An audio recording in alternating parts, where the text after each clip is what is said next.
महिला पर अत्याचार का मामला आया सामने।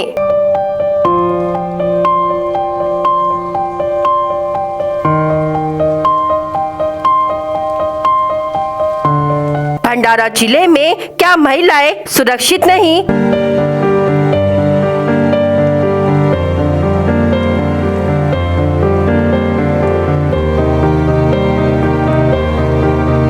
भंडारा तहसील के पुरौठा निरीक्षक पर महिला ने लगाए गंभीर आरोप।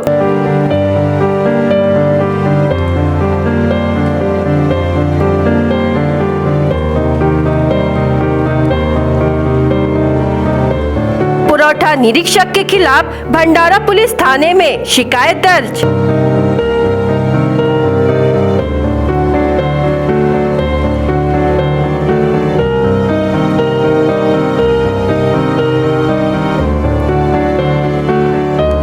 भंडारा जिले में महिला सुरक्षित है कि नहीं, यह सवाल उपस्थित हो रहा है। भंडारा जिले के एक महिला राशन दुकानदार से तहसील के पुरौठा निरीक्षक भावराव बैसारे ने विनय भंग करने की शर्मसार घटना सामने आई है, जिससे अब यही सवाल उपस्थित किया जा रहा है कि अब सरकारी कर्मचारी से भी महिला सुरक्षित नहीं क्या? उक्त महिला ने इस विषय की शिकायत भंडारा पुलिस थाने में पुरौठा निरीक्षक भावराव बैसारे के खिलाफ शिकायत दर्ज की है। पुलिस ने इस विषय को गंभीरता से लेते हुए भंडारा पुलिस थाने में कलम 354, 354 ए और 506 भादवी के तहत मामला दर्ज किया है। आगे की जांच पुलिस ने शुरू कर दी है। आइए देखते हैं महिला की जुबानी क्या घटना उसके साथ घटी है और भंडारा तहसील के पुरौठा निरीक्षक ने क्या कहा महिला से। देखिए शमशेर खान की खास खबर में। नमस्कार दोस्तों, क्राइम इंडिया न्यूज में स्वागत है। मैं शमशेर खान की खास खबर में आपका स्वागत। बता दें कि आज के तारीख में क्या महिलाएं सुरक्षित हैं? फिर भी महिलाओं पे क्यों अत्याचार हो रहा है? भंडारा तहसील के एक अधिकारी ने महिलाओं के साथ ऐसी शर्मनाक हरकत की कि महिलाओं ने उसे मारकर हकाल दिया, साथ ही उसके खिलाफ में तकरार कर दी। आपको बता दें कि आज के तारीख में महिलाओं को खुद के जीवन शैली गुजारने के लिए काफी तकलीफों का सामना करना पड़ता है। आज हमारे साथ में ऐसी ही एक महिला जुड़ी है। उनके साथ में कल ऐसी घटना घटी जो शर्मसार हो गई है। आइए जानते हैं कि क्या हुआ था उनके साथ। क्या हुआ था आपके साथ ऐसा घटना? सगळ्यात आधी तर मी हे सांगते की मी एक रास्ता स्वस्त भाव दुकानाची डीलर आहे। मी 3-4 वर्षापासून हा दुकान चालवते। माझे वडील गेल्यानंतर मीच हे सगळं सांभाळते आणि जो मला त्रास होताय तो मी इतक्या लहानपणापासून मी बघताय की माझ्या वडिलांना पण कधीच त्रास झालेला नाही आणि मी पण चालवते तर म्हणजे आतापर्यंत झालेलाच नाही। आणि इतकं त्रास होत आहे त्या फूड इन्स्पेक्टर म्हणजे त्या डिपार्टमेंट पासून की माझ्या म्हणजे मी तर होतच आहे। क्या नाम है उस अधिकारी? भावराव बैसारे। मी हा जो अधिकारी बघत आहे, मी याच्या आधी हा अधिकारी असं बघितलंच नाहीये, कारण याच्यामुळे महिला असुरक्षित आहेत। इतकं त्रास देतोय तो, याच्या आधी तर मला लाईफ मध्ये कधीच झालेला नाही, पण हा जेव्हापासून या डिपार्टमेंट मध्ये आलेला आहे तेव्हापासून तो मेंटली पण त्रास देतोय आणि बाकीच्या सगळ्या गोष्टीपासून, पैशा पाण्यापासून सगळ्या गोष्टीचा त्रास देतोय। आणि येत्या कालचा जीव जो घडलेला आहे रविवारला, एकतर डिपार्टमेंट सगळं बंद असतो, त्याच्यामुळे माझ्या राशन दुकानामध्ये तो 11 पावणे 11 वाजता आलेला आणि मला डायरेक्ट तो विचारतो की मला टिप्पणी करायची आहे।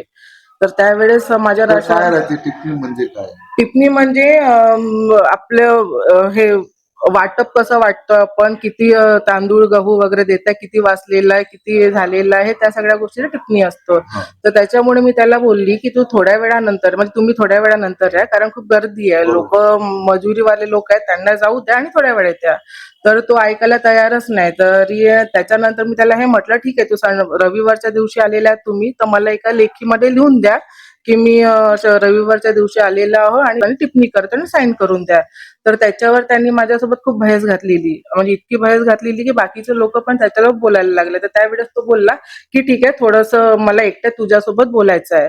तर त्यांनी त्या दुकानातच साईडला एकट्यात मला घेऊन गेला आणि मग तिथंच माझा हात पकडून मला बोलला की जर तू मला संध्याकाळी एकट्यात भेटशील नाही तर तुझी चुकीची टिप्पणी करून आणि चुकीचा पंचनामा करून मी सगळं समोर वाढवेल आणि तुझी लायसन्स रद्द करेल। आणि हे सगळं ऐकून मी त्याला बाहेरच काढलं आणि लोकांनी मग त्याच्यावर भरपूर हे केलेलं। त्यानंतर काय झालं मग? त्याच्यानंतर त्याच्यावर म्हणजे जे माझे कस्टमर्स लोक होते त्यांना त्या गोष्टी सहन नाही झालेल्या आहे. त्याच्यावर खूप बळजबरीने हे केलेलं आहे आणि तिथून तो पळाला. मग फिर मग पोलीस तक्रार केव्हा केली? पोलीस तक्रार मी कालच केली. किती वाजता? कालच संध्याकाळी केली मी सर. मी त्याची म्हणजे बघत होती की काय तो परत येतोय की किंवा सॉरी म्हणतोय किंवा काय करतोय महिलांच्या याच्यासाठी, पण त्याचं कधी आलेलं नाही. आणि त्याच्यानंतर मग मी तो ऍक्शन उचलला की याची पोलीस तक्रार करायची. काय म्हटली पोलीसने, काय म्हटलं? पोलिसांनी तक्रार तर घेतली आणि त्याच्या समोरची कारवाई करू, लवकरात लवकर कारवाई करू असे हे बोलले मला. का तुमची संघटना आहे का काही? हो, माझी संघटना आहे ना. आमचे जे प्रेसिडेंट आहेत अरविंद कारेमोरे, राशन डीलरचे सगळे जे आहेत तर ते लोक सगळे उद्या येणार आहेत आणि त्याच्या व्यतिरिक्त केंद्रीय मानव अधिकारवाले पण आहेत आणि महिला आयोगवाले पण आहेत. ते सगळे लोक सहाय्यक द्यायला येणार आहेत मला.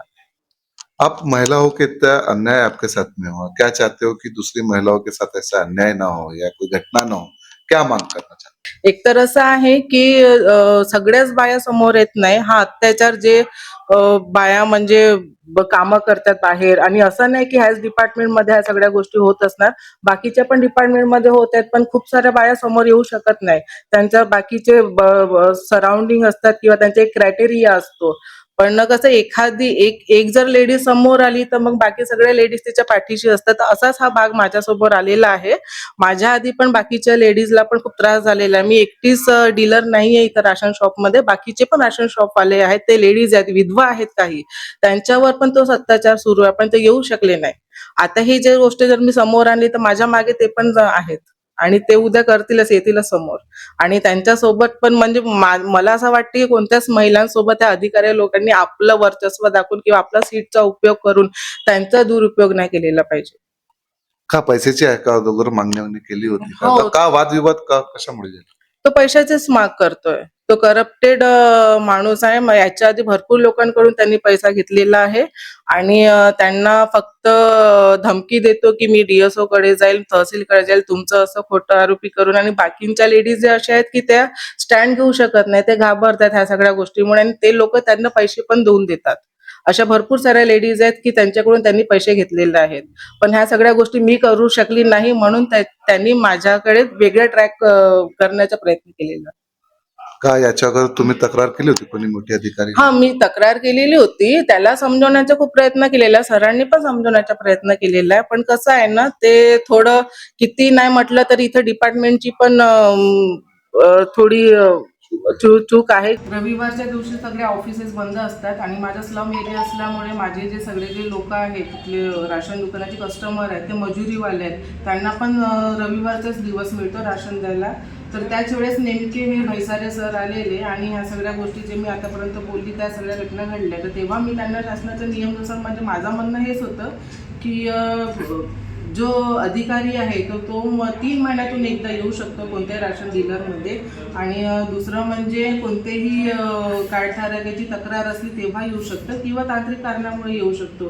पण माझ्या दुकानात ह्या तिघांपैकी कोणतेही असं कारवाई म्हणजे तक्रार गेलेली नाही आहे. तरी हे रविवारच्या दिवशी माझ्या दुकानात कसे आले मला हेच कळलेलं नाही आहे. क्या आपसे क्या पैसे और कुछ हरासमेंट ऐसा किया गया? हो, त्यांनी पैशाची माग भरपूर वेळा केलेली आहे आणि इतकं माग करतो की तो मी देऊ शकत नाही त्याला, कारण माझ्या मागे माझा मुलगा आहे आणि माझा मॅरिटल इश्यू समजून त्यांनी तो खूप मोठा इश्यू केलेला आहे.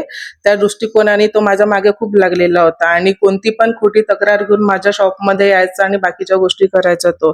तर ती पैशाची गोष्ट त्याची पूर्ण करू शकली नाही म्हणून तो हा दुसऱ्या ट्रॅकमध्ये घेतलं त्यांनी मला आणि त्याच्यामुळे ह्या सगळ्या गोष्टी झालेल्या. आपकी क्या मांग है ऐसी, यानी क्या?